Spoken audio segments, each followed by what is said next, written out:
এই বোরকা পরার নিয়মটা এটা নমরুদ গেছে। নমরুদ বোরকা পরছে, জানেন আসিনে বোরকা পইরা একা একা দিবি বাচ্চার কাছেও না বলিয়া বাজান রাত 1টার সময় বের হয়ে গেছে পাহাড়ের গুহায় যাইয়া বাজান রে পাথরের সাথে কপালটা লাগায়া বলে, মালিক কেউ না জানলেও আমি জানি তুমি আছো,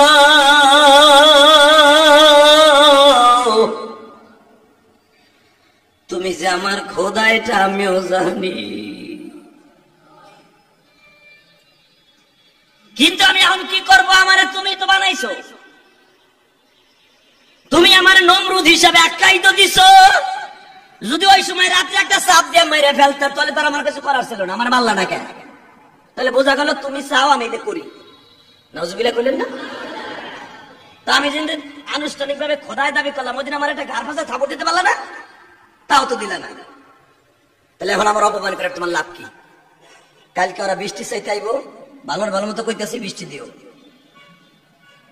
সুবহানাল্লাহ কইলেন না? নমরুদ কি কয়?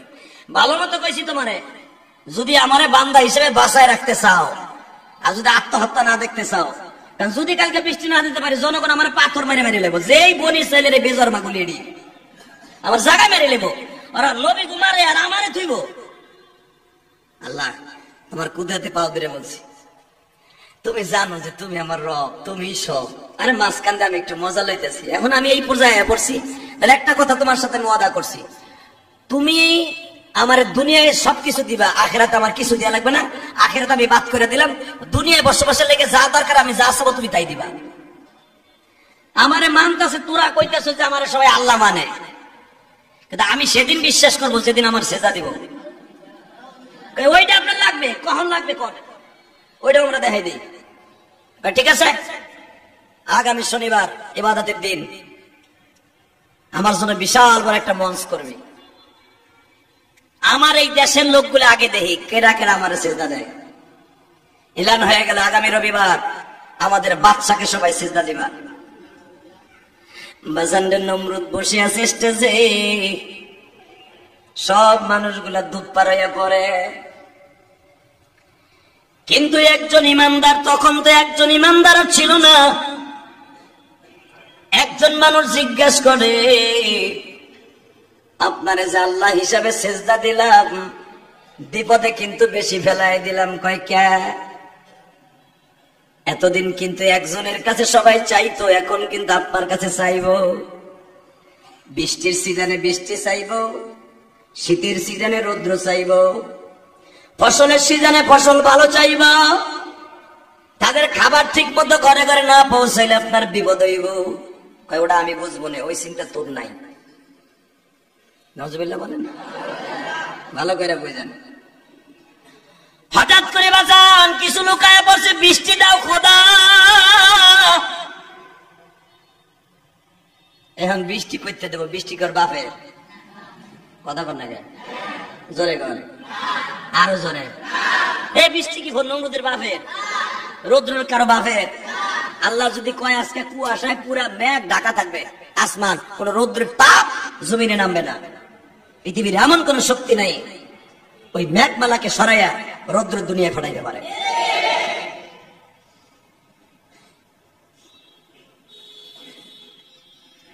সবাই সবাই খোদা বৃষ্টি লাগবে।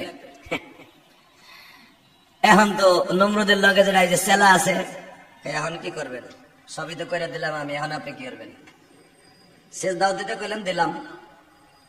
খোদায় দাবি করলেন, হেরাও আমি আমভাবে করে দিলাম। আপনার কাম আপনি করেন।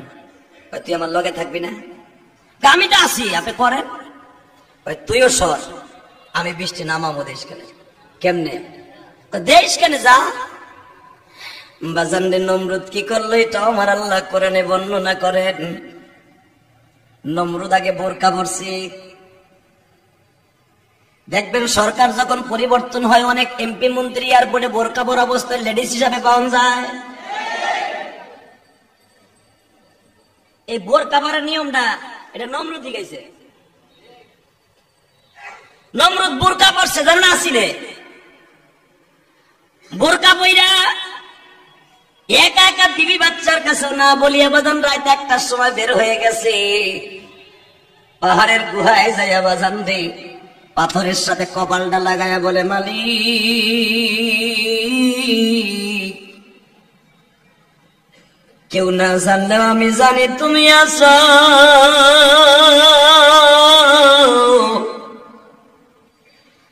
তুমি যে আমার খোদা এটা আমিও জানি, কিন্তু আমি এখন কি করবো? আমারে তুমি তো বানাইছো, তুমি আমার নমরুদ হিসাবে আখ্যায়িত দিছো। যদি ওই সময় রাত্রে একটা চাপ দিয়ে মাইরে ফেলতা তাহলে তার আমার কিছু করার ছিল না, আমার মাল্লা না কেন? তাহলে বোঝা গেল তুমি চাও আমি এটা করি। নাউজুবিল্লাহ কইলেন না? তা আমি যেদিন আনুষ্ঠানিক ভাবে খোদায় দাবি করলাম ওদিন আমার একটা ঘাড় ফাঁসা থাপড় দিতে পারলা না, তাও তো দিলা না। তাহলে এখন আমার অপমান করে তোমার লাভ কি? কালকে ওরা বৃষ্টি চাইতে আইবো, ভালোর ভালো মতো কইতেছি বৃষ্টি দিও। সুবহানাল্লাহ কইলেন না? নমরুদ কি কয়?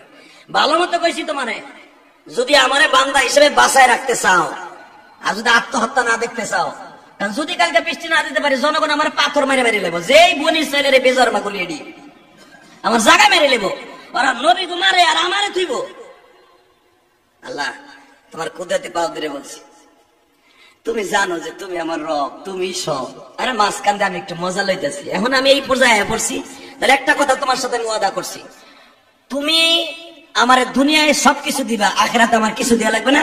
আখেরাতে আমি বাদ করে দিলাম, দুনিয়ায় বসবাসের লেগে যা দরকার আমি যা চাবো তুমি তাই দিবা। আল্লাহ বলে তাই ঠিক আছে যা। কখনো বৃষ্টি কিন্তু আবার আগে দিও না, এটা আবার খেয়াল রেখে আল্লাহরে কয়, আগে দিও না, আবার আমি বলার পরে দিও। দেখেন আমার আল্লাহ বান্দারে কত ভালোবাসে। এটা যে আমার বাপের বানানো কথা তা না, ডাইরেক্ট কোরআন শরীফের কথা।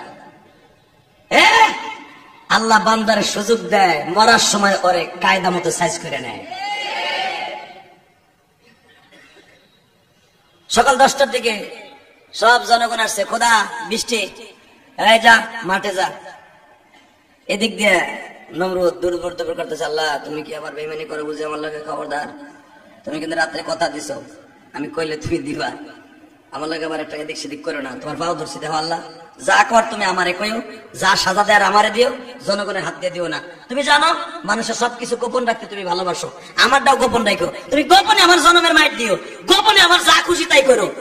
আল্লাহ কয় তোর লেগে থইয়ে দিছিল একটা বাসা, সাইজ আমি তোরে করবো, দেখি না তুই করতে চাইতে পারো। ওরে সুবহানাল্লাহ রে, ওরে আমার মওলা রে, আমার আল্লাহ দেখেন। ঠিক আছে এখন ক বৃষ্টি জব জবে নাম। 2 মিনিট পরে শুরু হয়ে গেছে বৃষ্টি। নমরুদ নামাইছে বৃষ্টি না? কে নামাইছে? সুবহানাল্লাহ কইলেন না কেন? যদি আপনার অন্তরে থাকতো আমার মওলাই বৃষ্টি নামাইছে, সুবহানাল্লাহ এমনি মুখ দিয়ে বেরিয়ে যেত। নমরুদ খালি বলছে বৃষ্টি নামিয়া যা, জব জব করে বৃষ্টি নামতাছে। এখন কি তার খোদা পার্মানেন্ট হইল না ডুপ্লিকেট? সহজ সরল মানুষগুলা বুঝা ফেলছে খোদা তাহলে পার্মানেন্ট হয়ে গেছে। হঠাৎ করে আল্লাহর এক বান্দা দাঁড়ায় কয়, নমরুদ রে আমি তোমার পার্সোনাল সিকিউরিটি, সত্য কথা বলো তো তুমি কেমনে কি করলা? এবার চোখের পানি ফেলায় আপনিও কানবেন। নমরুদ তখন কানছিল। ঘরের মধ্যে নিয়ে বলে, দোস্ত দুনিয়ার কারো কাছে বলিস না,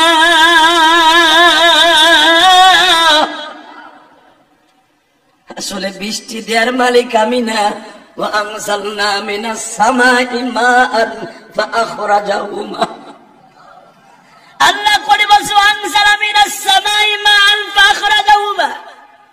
আমি জমিনে বৃষ্টি দেই, আসমান থেকে দেই, এটার মালিক আমি।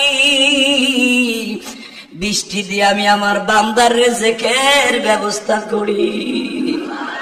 দুনিয়ার সব মাখলুকের রিজিকের ব্যবস্থা আমি বৃষ্টির দ্বারা করি। বৃষ্টি যখন হয় বাবা, শুকনা মাটির থেকে ঘাস উদিত হয়, যেটা গরু ছাগলের খাবার হয়। বৃষ্টির দ্বারা বাবা মাটি নরম হয়, পোকা মাকড় গুলা বাবা মাটি ফাইটা ওইটা খাবার পায়। বৃষ্টির দ্বারা আমার আল্লাহ দুনিয়ার সব রিজিকের ব্যবস্থা করে। আল্লাহ সেই কথা কোরআনে বলে, ওয়া আনজালা মিনাস সামাই মাআন। আল্লাহু আকবার বলো। আমি আসমান থেকে বৃষ্টি নামাই, বান্দার খাবারের ব্যবস্থা করি, সব মাখলুকের খাবারের ব্যবস্থা করি। নমরুদ কান্দে আর কয়, দোস্ত আমার এই বৃষ্টির পিছনে যে কত চোখের পানি ঝরাইতে হয়েছে, আসলে আমি দেখছি আমার মওলা কাউরে অপমান করে না। আমি জানি আমি ডুপ্লিকেট খোদা,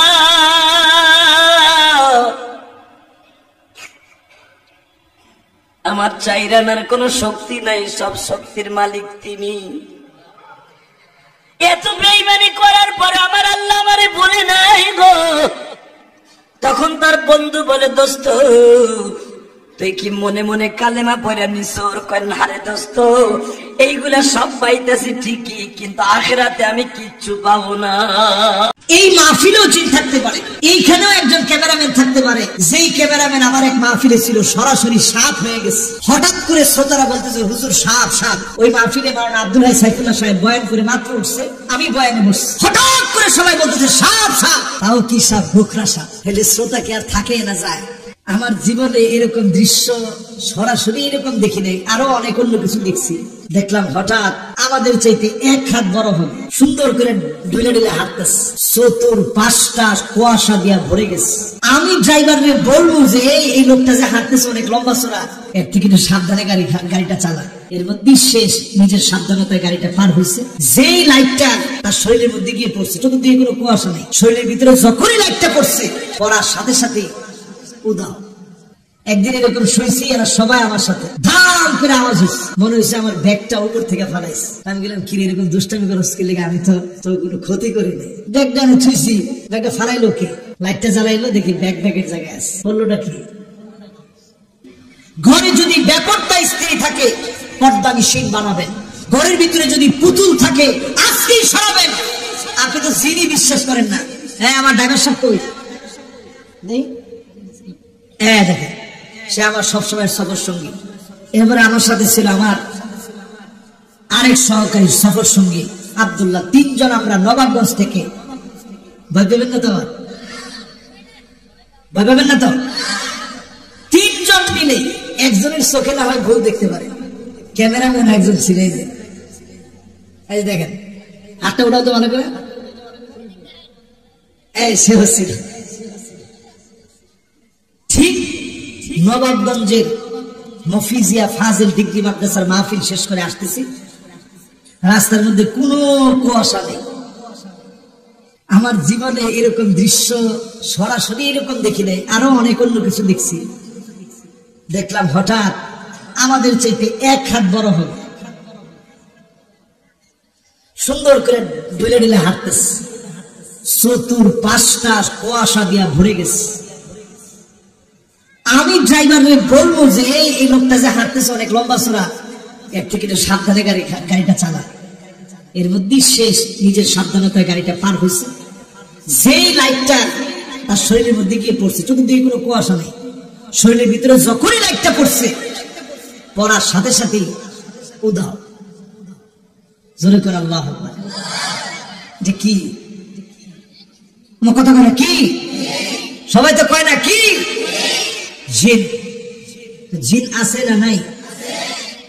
এ আমার সাথে এরকম ঘটনা একটা দুইটা হয়নি। আমি এই জন্য একা কিন্তু কোনো সময় থাকি না, আমার সাঙ্গ ফাঙ্গ যা আছে সবগুলো নিয়ে একসাথে থাকি। একদিন এরকম শুয়েছি, এরা সবাই আমার সাথে ধাম করে আওয়াজ হচ্ছে, মনে হয়েছে আমার ব্যাগটা উপর থেকে ফালাইছে। আমি গেলাম, কিরে এরকম দুষ্টামি করছ কি লেগে? আমি তো কোনো ক্ষতি করিনি। ব্যাগটা এনে ছুঁয়েছি, ব্যাগটা ফালাইলো কে?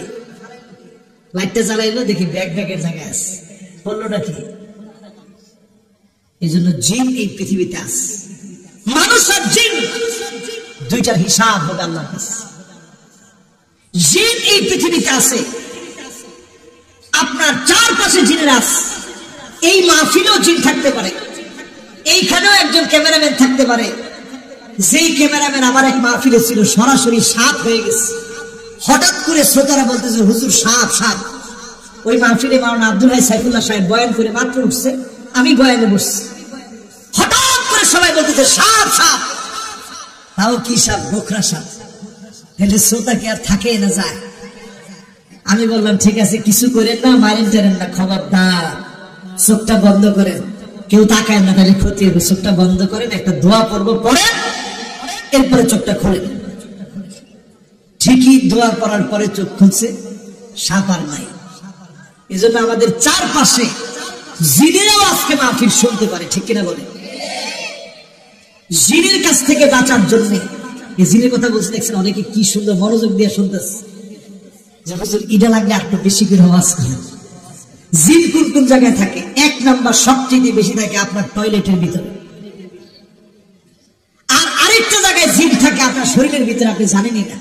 এই জায়গার ভিতরে এই দেখেন, যেটা লড়ে, দেখছেন লড়াই দেন যদি, হ্যাঁ মাশাআল্লাহ, এই যে নাকটাকে লড়ে, দেখছেন এই জায়গাটাতে বলে খাইসুম। ফজরের সময় দেখবেন উঠতে আর মনে চায় না, জিন এই জায়গাটায় বসে থাকে। কানের মধ্যে পেশাব করেন, বালা শাইতানু ফি উযুনাই, পুরা শরীর নিথর নিস্তব্ধ হয়ে যায়।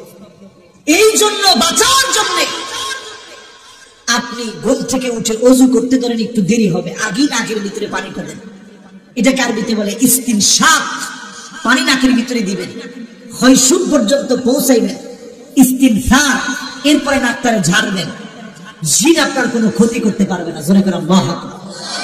বাথরুমে ঢুকবেন, বাহির থেকে আগে বিসমিল্লাহ বলবেন, ঢোকার সময় বলবেন আল্লাহুম্মা ইন্নী আউযু বিকা মিনাল খুবসি ওয়াল খাবায়েথ বলে আপনি ঢুকলেন।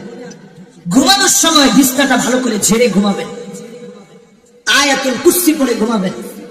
পাকঘরের ভিতরে জিন থাকে, এজন্য পাকঘরের ভিতরে মাঝে মাঝে অদ্ভুত আওয়াজ হয়। একটা গাছ অনেক পুরানো, সেখানে জিন থাকতে পারে। নিচ দিয়ে যাওয়ার সময় আয়াতুল কুরসি পড়তে পড়তে যাবেন। বাজারের ভিতরে জিন থাকে, বাজার থেকে ফেরার সময় দোয়া পড়তে পড়তে বাজার থেকে ফিরবেন। আল্লাহুম্মা ইন্নী আসআলুকা খায়রাহা ওয়া আউযু বিকা মিন শাররিহা। বাজারের ভিতরে গিয়ে এই দোয়া পড়বেন যে আল্লাহ এর কল্যাণ আপনার কাছে চাই, অকল্যাণ থেকে আল্লাহ আপনার কাছে পানাহ চাই। বাজারের ভিতরে জিন থাকে, পানাহ চাবেন। রাস্তাঘাটে একা চলতেছেন, ওই সময় পানাহ চাবেন। রাজি আছেন না ইনশাআল্লাহ?